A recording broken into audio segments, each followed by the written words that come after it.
umutima wo gukorera Imana, afite umutima wo guhindura ibintu byinshi, wo kugira uruhare mu kuzana impinduka, wo kugira uruhare mu kugira icyo akora kubwo kubaka ubwami bw'Imana. Bivuye ku mutima twumve ko tugushima. Inkunga yawe yagize imbaraga nyinshi cyane.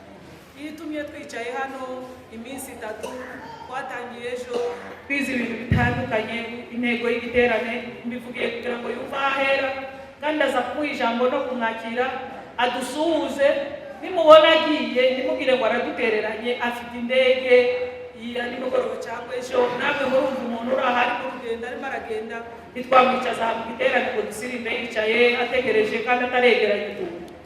Ubwo rero yavuze ngo mu mwanya muto afite ntiyagenda atatubonye, niyo mpamvu twamubonye aha. Mu ncamake ibyo twakoze, igiterane cyacu gifite intego ivuga ngo uruhare rw'uwo mugore mu kwamamaza ubutumwa bwiza, kandi tubwamamaza mu buryo bwinshi.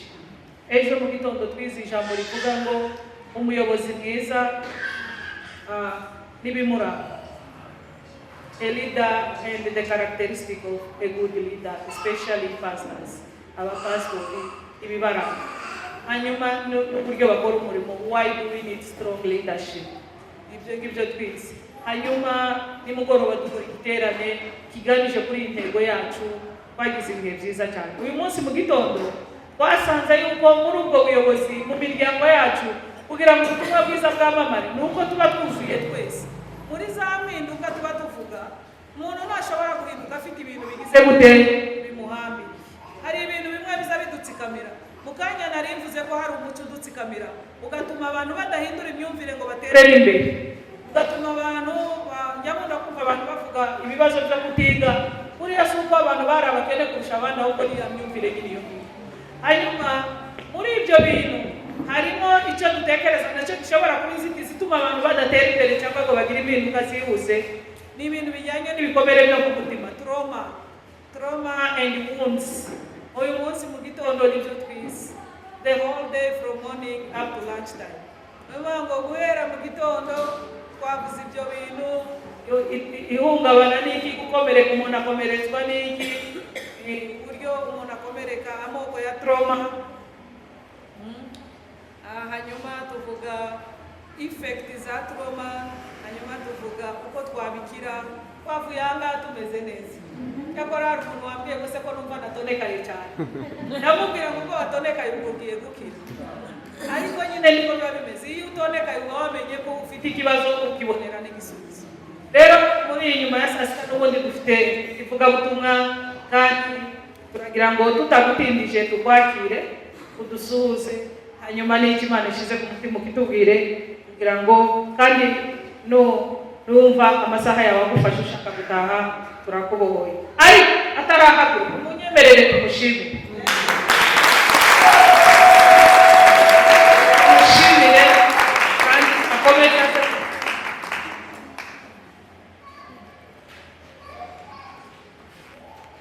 Nako Dr. Faraja naze tumwakire, tumushimira ku bikorwa by'urukundo yadukoreye.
ni imvugo idahinduka mu mvugo zose zo ku isi. Haleluya, ntabwo ushobora kuyihindura. Sibyo? Bwana asifiwe. Bwana asifiwe. Ndashima Imana y'Imana yatuzanye hano kandi yaduhaye kubana namwe. Ntabwo byari byoroshye kubera za gahunda nyinshi twari twagize, ariko ndashima Imana yuko Imana yadushoboje turashika hano. Bwana asifiwe. Ndashima Imana mama Dr. Mama Nyagaju, Imana yaduhuje mu buryo budasanzwe, turakonekinga, turakundana. Umunsi wa mbere twabonanye tutangira kuvuga ibikorwa byinshi tugomba gukora muri iyi si, kandi ndashima Imana yuko ndi hano uno munsi. Imana yabikoze, Imana yaduhujije, izi impamvu yabikoze kandi hari byinshi bizakorwa. Bwana asifiwe. Haleluya. Kandi ubu ntabwo ari ubwa nyuma, ibyinshi biri imbere. Imana abasaba n'imbabazi kubera yuko habonye umwanya kuva ku wa gatanu. Arabizi nawe naradusobanuriye ibyo twari turimo. Ndabashima yuko mwatwumvishije n'abayobozi bose, ariko ndizera yuko ubutaha tuzavana mu bikorwa byose. Kandi nubwo ntabonetse ku wa gatanu, ariko mwari ku mutima nzi neza ibyo murimo. Abadamu ndabakunda, abamama ndabakunda, ubwoko bwacu ndabakunda. Bwana asifiwe. Hari ijambo nshaka kubasigira riri muri Actes des Apôtres, abatumwe n'intumwa, ibyakozwe n'intumwa 9:36. Ni histoire ya Dorcas, ni histoire izi nkora ku mutima cyane pe. Uburiya kuvuga evangeliste cyangwa se ubutumwa bw'Imana ntabwo ari hano gusa kuri Altar. Ushobora kuvuga ubutumwa bw'Imana ahandi hose, cyangwa se no mu bikorwa byawe, cyangwa se ibyo mu bwenge bwawe. Ubwenge ufite ushobora kubukoresha mu buryo butandukanye. Gute se? Dorcas yari afite impano Imana yamuhaye, ntabwo yayicaranye, yarayikoresheje. Yayinatafayinze, yamenye ikibazo cyari muri kominote yiwe, akoresha ubwenge bwiwe n'impano yiwe, afasha abagore b'icyo gihe. Ntabwo byamusabye ngo abe pasiteri kwanza kugira ngo akore umurimo w'Imana cyangwa se ahindure ubuzima bw'abandi badamu. Niyo mpano wowe ufite ishobora guhindura ubuzima bw'ubundi mudamu. Urarindire gusa mpaka bagusengera ube pasiteri se? Oya, impano ufite ushobora kuyikoresha, kandi iyo mpano nicyo gipasiteri cyawe Imana yaguhaye kugira ngo uyikoreshe, noneho nawe uhindure ubuzima bw'undi mudamu. Ntabwo bisaba yuko ugira ibihumbi by'amafaranga, amamiliyoni y'amafaranga kugira ngo uhindure ubuzima bw'undi muntu. N'amasengesho yawe ushobora gufata ugafunga, ukabuzi ikibazo undi mudamu afite, ukamusengera, Imana ikumva, igakoresha n'undi muntu ahari hose, uriya muntu agafashwa. Biba biciye muri Imana n'amasengesho yawe Imana yaguhaye, ukaba ukoze umurimo w'Imana. Icyo nabasaba ni iki: mu mpano zose dufite, abapasiteri b'abamama bose dufite, dufatikanyije twese n'impano zacu, tuzahindura abenshi cyane. Ariko ntabwo abenshi bazahinduka nukomeza kwicara ntacyo utanze nk'umusaruro muri kominote yacu. Imana ibahe umugisha kandi ndabishimiye, tuzakomeza kubaha. Ekurisewe imigisha, Imana imuribiye, erega sinakurekura. Haleluya. Asitabyicaza Imana iguha umugisha. Nta jambo rirenze. uvuga ngo Imana iguheshe umugisha nta rindi rirenze. Ariko byumve ko imitima yacu yishimye na Pasiteri Emeline. Iki giterane murashaka kukigira nk'icyaruguru kandi tutari ruguru. Mwaraho mwari mwabone Nairobi babwiriza ari batatu. No, ariko reka njyewe ngerageze mwihangane iminota itarenze 15. Uruhare rw'umugore ibyinshi babitubwiye n'inzitizi zituma atabigeraho. Hanyuma dusome mu Baroma igice cya 16. Abaroma igice cya 16. Ndagenda mbabwira imirongo. Turahera ku murongo wa mbere ariwo dusoma wonyine. Dusome n'uwa gatatu, turaza gusoma n'uwa 12. Aravuga Abaroma 16.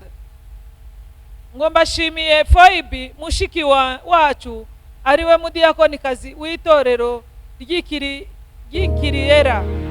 Umurongo wa 12. Umurongo wa gatatu nako utaragera kwa 12. Muntahirize Purisikira na Akwila bakoranye nanje muri Kristo Yesu kandi bemeye gutanga imitwe yabo gucibwa kugira ngo bankize. Umurongo wa 12. Muntahirize Tirufayina na Turufosa bakoreye mu mwami wacu. Muntahirize na Perusi ukundwa wakoreye mu mwami cyane. Amen.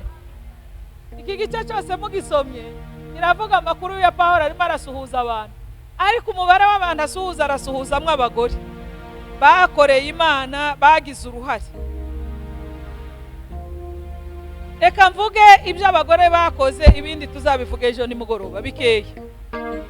Bimwe mu byo twavuze ejo, icya mbere ejo twaravuze ngo abagore bazi gukorera mu ibanga. Siko twavuze? Pasiteri mwamubonye haneje ariko wogira ngo yari ahari. Ni ukuri, ariko babivuze neza kuruta uko twe twabivuze. Avuze inkuru ya Mariya. Ni kuriya abagenzi be ngo bazindutse mu gicuku bagize ibanga barizindura. Cyo nicyo cya mbere twavuze ngo bazi gukorera mu ibanga. Abe na nyina wa Yesu twaravuze ngo yakoreye mu ibanga. Icya kabiri, uruhare rw'abagore ariho dukomereza uyu munsi ni ugutanga ubutunzi bwabo. Gutanga ubutunzi bwabo. Abagore ntabwo ubutumwa bwiza buzabwamamara mudatanze amafaranga. Ntibatubwiye ngo na Yesu yagiraga n'umubitsi, ariko bakutubwira babitse amafaranga aho yabaga avuye. Ni muri Luka handi yadusomeye nanje nari kwasoma igice cya mbere umurongo wa 3. Aba bagore harimo Maria Magdalena, harimo Joana, harimo Suzana, ngo n'abandi bagore benshi ngo babafashishaga ibyabo. Haleluya. Nabonye abagore bazi gukora ahantu hamwe. Hano muri ibi bihugu mutuyemo habamwe abagore bazi gukora. Sinzi nimba mwaraganiriye n'abanyakenya ngo babwire ukuntu baze bafashisha umurimo w'Imana ibyabo. Nabaye Tanzania ngajya mbona abagore bazana idodo ku rusengero. Idodo. Icyo ni ikintu wosuzugura, ariko ubutunzi babuzanaga bakabuzana mu nzu y'Imana. No kuvuga ngo Yesu mu magambo make. Rega impamvu yo kubwiriza nyuma. Ukabwiriza abantu bagiye. Nta n'impamvu dufite yo gutinda, ni mu nyihanganira iminota 10 gusa. Dusoreze rimwe. Bafashaga ibyabo Yesu nk'uko babitubwiye, nta yindi nkunga yagiraga uretse iy'abagore. Uretse amafaranga bateranyaga, no mu ngo yararaga baratekaga. Nukuvuga ngo abagore bafite uruhare kugira ngo ubutumwa bwiza bwamamare. Ariko si bo bonyine, ntibafashije Yesu gusa. Nukuvuga ngo abagore n'abasapota, n'abaterankunga ba ministeri ya Yesu, ariko ni n'abasapota, ni n'abaterankunga ba ministeri ya Pawulo. Niyo mpamvu mu Baroma muze gusoma kiriya gice cyose, aragenda bashimira bagarukaho ngo mubantahirize. Iyo usomye mu guhera ku murongo wa mbere yahise atangirana na Foibi. Foibi ngo yari umusapota we, yari umuterankunga. Hari aho bavuga ngo yari n'umudifenda, mbega yaramuburaniraga. Hari n'aho bavuga mu zindi Bibiliya z'icyongereza ngo yari nk'umupatro wiwe, yari ahantu avoma ifaranga nyinshi cyane kugira ngo agende yimuka ava hamwe ajya ahandi. Abagore nibo, hari aho Pawulo yageze aboha amahema wenyine, ariko ahandi henshi avuga ko abagore aribo bamushigikiye. Tuvuge ngo amen. Urwo ni uruhare, gutanga ibyabo. hari igihe muzamugira ngo nta mafaranga mugira ariko murayagira. Habe no gutanga ikiro cy'ifu, habe no kwiri gucumba ni umurimo, habe no gutanga amazi ni umurimo, habe no kuzana imboga watetse ni umurimo. Ibyo byose gutanga ibyabo kubw'umurimo w'Imana. Ntabwo kuvuga ubutumwa ari ukubwiriza gusa, n'ibyo bikorwa byo gutanga ibyanyu uko bingana kose. Pasiteri umaze kutubwiriza atubwiye ngo abagore bagaragaje umutima wo gukunda Yesu, bakunze Yesu, batanga n'ibyabo kugira ngo bagire gute, bashigikire umurimo w'Imana. Icya gatatu, bakoraga cyane, baraba hard workers, barakoraga cyane bagakora n'imbaraga. Muri kiriya gice dusomye ku murongo wa 12 aravuga ngo bamusuhurize Trifina na Trifoza ngo na Perusi, kubwo gufatanya nabo ngo bakoze umurimo bitanga cyane, ngo bakitanga iminsi yose kubwo kugira ngo umurimo w'Imana ugende neza. Ndetse ku murongo wa 3 akavugamo Priscilla, hanyuma akavugamo na Aquila, ngo basize ibyabo, bateye umugongo iby'isi, ngo bafatanya nawe kuvuga ubutumwa, ngo ku buryo bagezeho naho barisika ubuzima bwabo bushobora gupfa kubera impamvu z'ubutumwa bwiza. Tuvuge ngo amen. Hari aho iyo usomye mu byakozwe n'intumwa igice cya 18 nko ku murongo wa 26 uzasanga aba bagore bavugwamo ko ntabwo batanze gusa, ntabwo bakoraga cyane ivugabutumwa, ahubwo ngo hari n'igihe Paulo yabasigiraga amatorero bagasigara bayareba. Haleluya. Hari naho ngo barengeye uwitwa Apollo, ngo Apollo yarigishije, ariko ngo aba bagore bombi Priscilla na Aquila ngo bamurebye ngo babona bakwiye kumuhugura cyane, ngo baramwigisha baramusobanurira ngo uburyo akwiye guhamya umwami Yesu.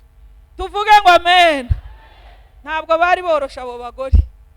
Icya kane cyabarangaga abagore, uruhare rwabo nabigisha. Mu Cyongereza babita ngo ni edifying teachers. Umangu nabigisha bakora ku mitima y'abantu, abantu baedifiye abantu bagafashwa. Muri aba bavugamo umuhanuzikazi Hana. Iyo usomye muri Luka igihe Yesu yavukaga igice cya 2 uhasangamo ngo Yesu avuka ngo hari umuhanuzikazi Hana ngo wahoraga mu rusengero. Hari ibintu bine Hana yakoraga. Icya mbere ngo yahoraga mu rusengero aramya Imana. Bibiliya y'Icyongereza iravuga ngo yarashinzwe akazi ka worship. Tuvuge ngo amen.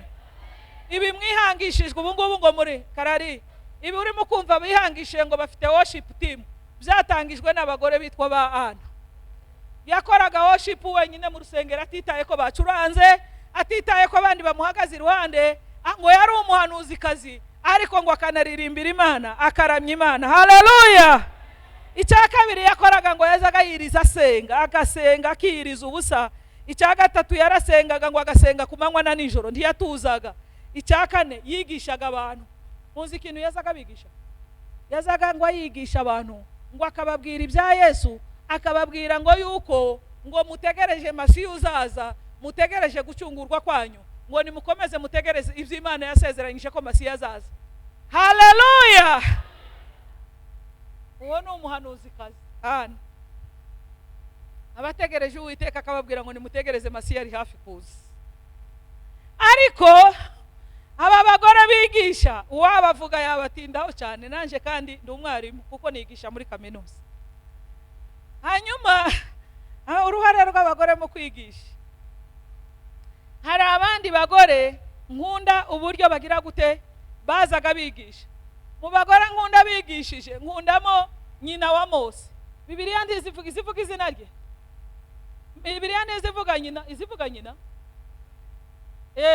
Inde Yokabeti, ariko mushiki we yitwaga Miriam.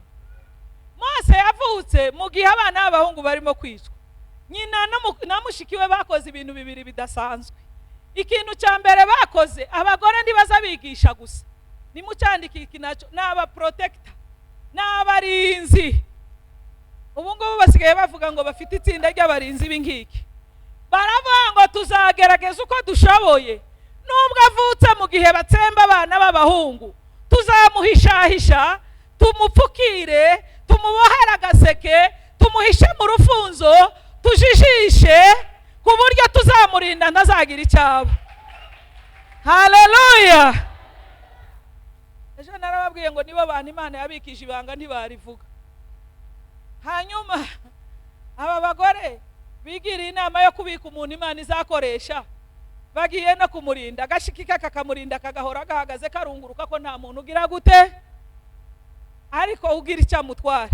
Nimwumva uruhare rwa nyina wa Mose.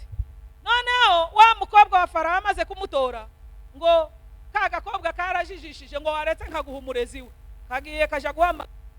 Umva ubwo bwenge. Hanyuma nyina aje, ariko iyo aza kuba nabyigishije nka kumanywa maze ngo mbitinde, abagore b'i Nairobi nari kubitindaho, nkababwira nyina wa Mose, nkababwira n'ukuntu mwebwe muhabanye nawe. Singira isoni zo kubabwira.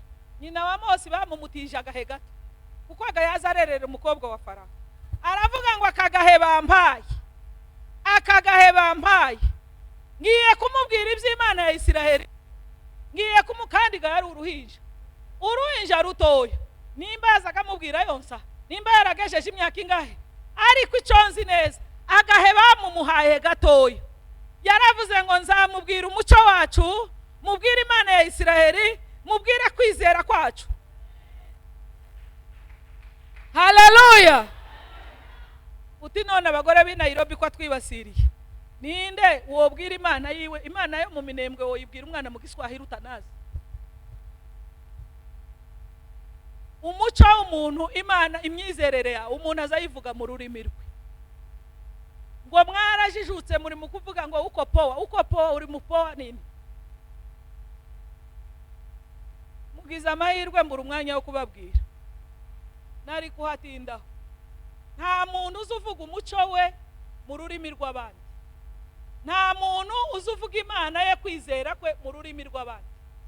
Natwe twize indimi z'abanyamahanga. Nimwumvisha ko pastor arimo aravuga icyongereza, kuri wowe mubwira ngo asenge mu cyongereza, sinzi igihe yo kuzurizwa. Wobanza bikagenda bicigagurika. None wowe urimo urashaka ngo umwana wawe azamere nkawe kandi udashaka kumuvugisha ururimi rwawe.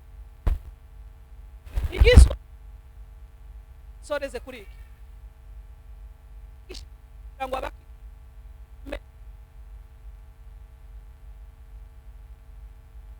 indimi zitandukanye ntibarakugira gute ururimi bahuriraho. Muri ba muranyumva? Ariko ngo barushiriyeho ngo uvugane n'umwuzukuru wawe, bagishiriye kugira ngo amoko adahuye avugane. Ariko abakikuyu iyo bageze mu rugo nabo bazavuga ikikukuyu. None mwebwe ngo nuko mwageze Nairobi ejo nimugoroba mutangiye guta ururimi rwanyu. Uko muta ururimi murimo murata umuco, murimo muratesha abana kwizera kwanyu, nta kwizera bazagira. Bibiliya iravuga ngo mwumve uko bivuga. Bibiliya iravuga ngo kwizera ngo niko kwatumye Mose, tuvuge ngo amen, ngo atemera kwitwa umwana w'umukobwa wande. Ninde wari waramubwiye Imana ya Isiraheli? Umukobwa wa Farawo niwe wamubwiye Imana ya Isiraheli. Wekesha umwana wirirwa umubwira igiswahili.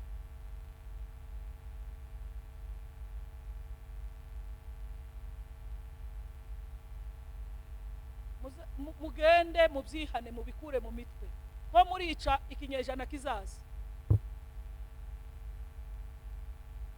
Hanyuma ngo abana barimo baratunanira, bari babananira.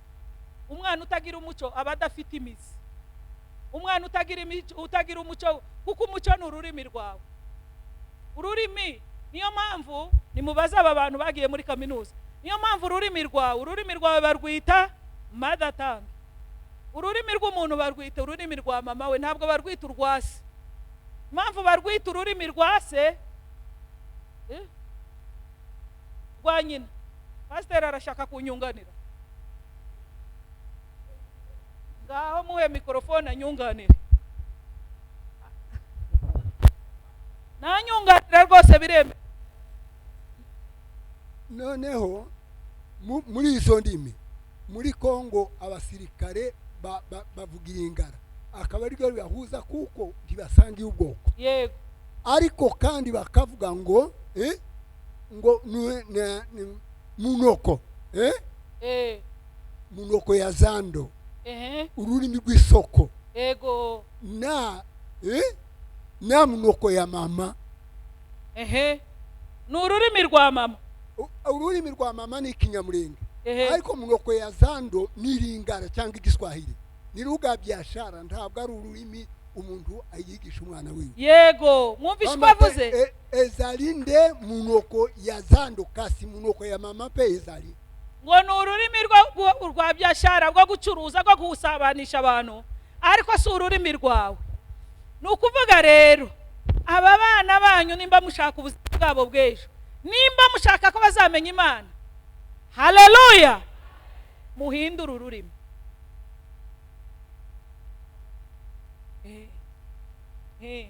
Kandi impamvu mugaruke ku rurimi, muzamubareka muri ko murabigisha igiswahili, munyumve ko mutangiye kongorerana,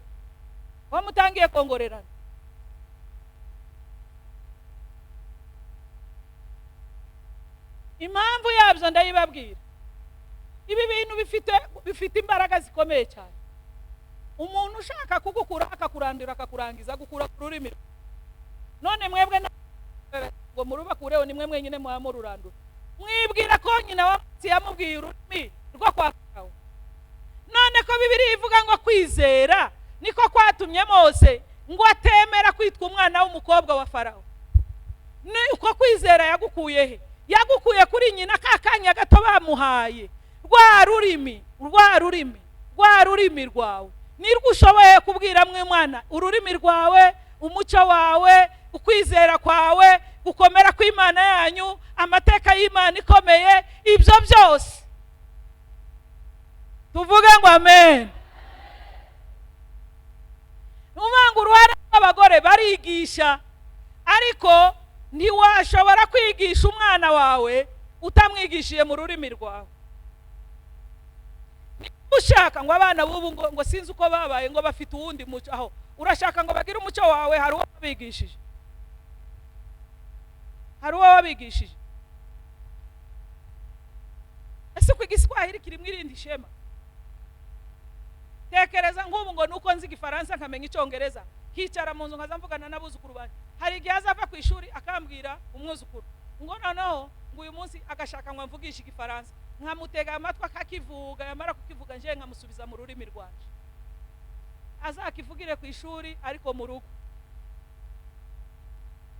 kuko mu rurimi rwawe nirwo rubamwe amajeste.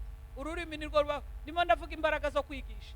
Mufite uruhare, ariko urumva guteramwe umuntu akantu akamara imyaka ari ibwami, ntanezezwa n'ibiri ibwami, ntanezezwa n'imitekere yaho, ntanezezwa n'amashuri yaho, akavuga ngo mpisemo kuja kubabarana na bene wacu.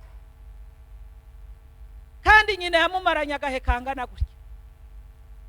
Haleluya. Uruhare rw'abagore. Abandi bagore bari bazi kwigisha, bateragamo abana babo kwizera. Byanditse haravuga ngo kwizera. Timoteyo arashimira, Pawulo arashimira Timoteyo, aramubwira ngo nza gushimira ibyo nza nkubonana, naragutoje nkugira umutoza, ndagutoza ubu umuntu muzima, uri umugabo ugiye gukora umurimo w'Imana. Ngo ariko hari ikintu nza ngutangarira, ngo kwizera nza nkubonana Timoteyo, nubwo nakureze, nubwo uri umwana wanje mu mwuka, ukwizera ugira sinje bakuguhaye, ahubwo ngo kwizera ufite ngo gukomora kuri nyogokuru nde Aloyiziya ngo na nyoko Enisi. Ngo amen. Uruhare rw'ababyeyi, ukwizera abana bafite ni wowe. Muzazubani wawe byarajegeye, wabigizemo uruhare. Ngo ariko ngo ko twasenze nk'abandi ngo byagenze gute, wabigizemo uruhare. Ukwizera uruhare rw'abagore. Hanyuma bagiye bagira uruhare rundi rukomakomeye, n'abakeya giva, n'abantu bagira gute, bagira impuhwe, batanga ibyabo kugira ngo barengere abandi. Abo ni ba Dorikasi. Icyo ni ikindi. Icya gatanu nicyo cyico cyo kuvuga ngo bagira impuhwe bakita ku bandi bantu. Icya gatandatu n'abantu bagira gute, bafatanya n'abandi mu bikorwa, hahandi n'abasomeye, abaterankunga b'umurimo w'Imana. Icya karindwi sinkivuge, nzakivuge ejo cyane, n'abavuga butumwa. Nicyo nsorejeho. Abagore bagize uruhare mu murimo w'ivuga butumwa, kwamamaza ubutumwa bwiza. Hari abitwa ba Lidiya, hari abo Pawulo ashimira mu Bafilipi igice cya 4, akavuga ngo ndashimira Odiya na Sentiki ngo kuko bafatanyije nanje kwamamaza umurimo w'Imana. Haleluya.